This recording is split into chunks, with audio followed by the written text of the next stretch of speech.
Jungle.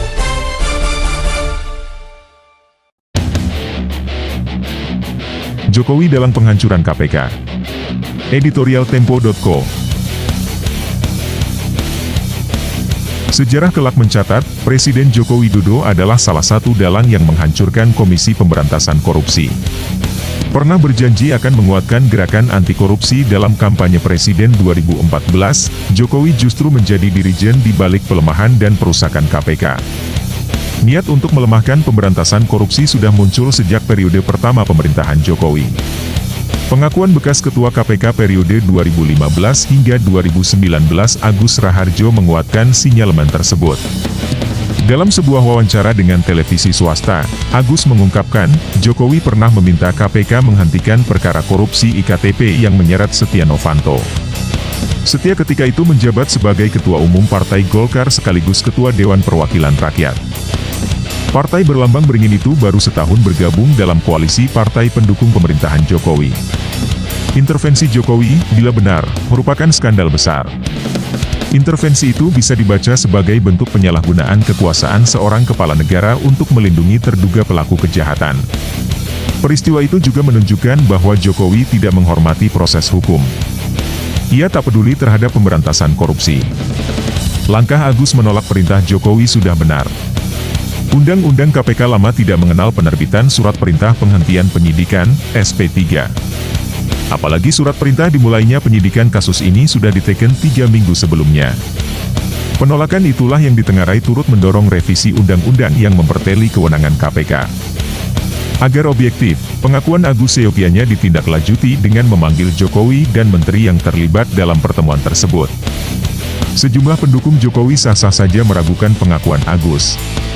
Faktanya, apa yang disampaikan Agus sejalan dengan perilaku Jokowi, yang kemudian membiarkan Dewan Perwakilan Rakyat memperteli kekuatan Komisi Anti Rasuah, lewat revisi kilat Undang-Undang KPK.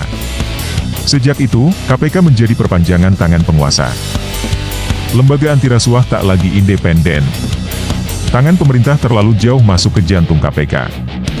Tak heran, bila pemerintahan Jokowi kemudian bisa leluasa menghela banyak proyek besar secara serampangan, di periode kedua pemerintahannya.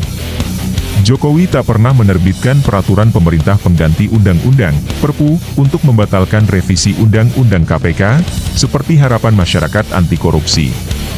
Lebih jauh dari itu, ia membuka pintu bagi pencalonan Firly Bahuri, polisi bermasalah, sebagai pucuk pimpinan KPK, yang kini ditetapkan sebagai tersangka gratifikasi dan pemerasan. Kritik masyarakat sipil terhadap sejumlah calon bermasalah tak pernah ia dengar. Pencalonan dan pemilihan Firly juga bagian dari skenario istana. Wajar bila Jokowi diam saja ketika Firly memberhentikan 75 pegawai KPK karena tak lolos tes wawasan kebangsaan. Sebuah akal-akalan untuk menyingkirkan para penyidik andal di KPK yang selama ini menangani kasus korupsi KAKAP. Tes alih status kepegawaian ini merupakan langkah untuk membonsai KPK. Dalih Firly dan pimpinan KPK yang mengedepankan pencegahan korupsi, hanya omong kosong belaka. Dari rentetan peristiwa ini, keraguan para pendukung Jokowi atas pengakuan Agus menjadi tidak relevan. Pengakuan Agus sebaliknya bisa menjadi pelajaran bagi siapapun yang berusaha menutup-nutupi borok di pemerintahan. Di era digital dan keterbukaan, kejahatan tak bisa selamanya disembunyikan. Cepat atau lambat penyimpangan akan terbongkar. Dengan masifnya kekecewaan terhadap Jokowi akhir-akhir ini, bukan tidak mungkin akan ada pengakuan serupa yang membuka aib pemerintah. Pada akhirnya, saling membuka borok akan menguntungkan bagi upaya bersih-bersih di pemerintahan. Para pejabat lain tak perlu ragu membuka borok serupa. Pengakuan Agus serta rentetan peristiwa setelahnya, semakin menguatkan sinyal, bahwa KPK memang sengaja dibunuh dari dalam. Lembaga yang dulu perkasa, kini terseok-seok menjadi institusi keropos. Jokowi punya andil menggerogotinya.